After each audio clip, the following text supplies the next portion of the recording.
చిత్తూరు పలమనేరులో భారీ చీటీల మోసం బయటపడింది. బోయ వీధికి చెందిన చీటీల వ్యాపారి వెంకట్రావు కోట్లాది రూపాయలు వసూలు చేసి పరారయ్యాడు. చీటీల పేరుతో పేదలు మధ్యతరగతి ప్రజల టార్గెట్గా సుమారు 40 కోట్ల రూపాయలకు పైగా వసూలు చేశాడు వెంకట్రావు.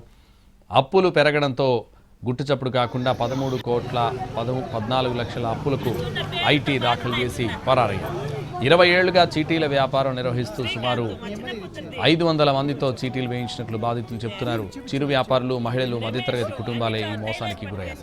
చీటీల మోసంపై పలమనేరు పోలీసులకు బాధితులు ఫిర్యాదు చేశారు. కేసు నమోదు చేసిన పోలీసులు దర్యాప్తు ప్రారంభించారు. పరారీలో ఉన్న వెంకట్రావు కోసం గాలిస్తున్నారు.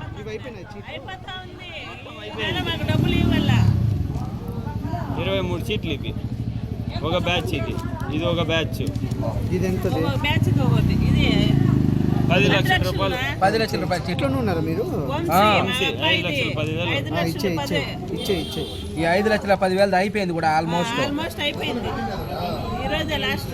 పేరు కుమార్. 23 చీట్లు. 10 లక్షలు, 12 లక్షలు, 20 లక్షలు చీట్లు కూడా వేయించాం. దాంట్లో ఫస్ట్లో బాగానే ఇచ్చినాడు, కట్టే ఇచ్చినాడు. ఒక 6-7 నెలల తర్వాత నిదానంగా అందరికీ ఇవ్వడం మానేసినాడు.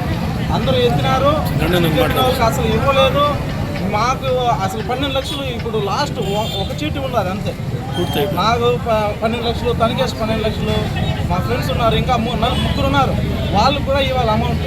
అట్ ది సేమ్ టైం ఇది వడ్డీ వ్యాపారం చేసేవాళ్ళు వేరే వాళ్ళు ఎవరో మనకు తెలీదు. దాంట్లో లిస్ట్ అవుట్ చేసినారంట 70 మంది. పెళ్లి ఉందంట, ఒకరికి ఎల్లుండో మొన్నడో ఏదో పెళ్లి ఉందంట. ఆ పెళ్లికి దాచుకున్న డబ్బులు కూడా తెచ్చి ఇవ్వడం జరిగింది. ఐపీలో మాత్రం వాళ్ళు చెప్పడము ఐపీలో 13 కోట్ల చిల్లర మాత్రమే చూపించారు. మరికొన్ని ఆస్తులు ఆయన దగ్గరే ఉన్నాయి. ఆస్తులు కొన్ని అట్లే దాచిపెట్టుకున్నారు. వేరే వాళ్ళకి వాళ్ళ బంధువుల మీద, బినాయముల మీద పెట్టేసి వీళ్ళు వెళ్ళిపోయినారు అని చెప్పడం కూడా జరుగుతూ ఉంది. వీళ్ళు ఏం చెప్పడం అంటే ఓన్లీ 13 కోట్లకే రాయినారు, 70 నుంచి 80 కోట్ల దాకా స్కామ్ జరిగింది అని చెప్పేసి బాధితులందరూ కూడా చాలా వరకు ఆ ఐపీలో పెట్టిన పేర్లు కూడా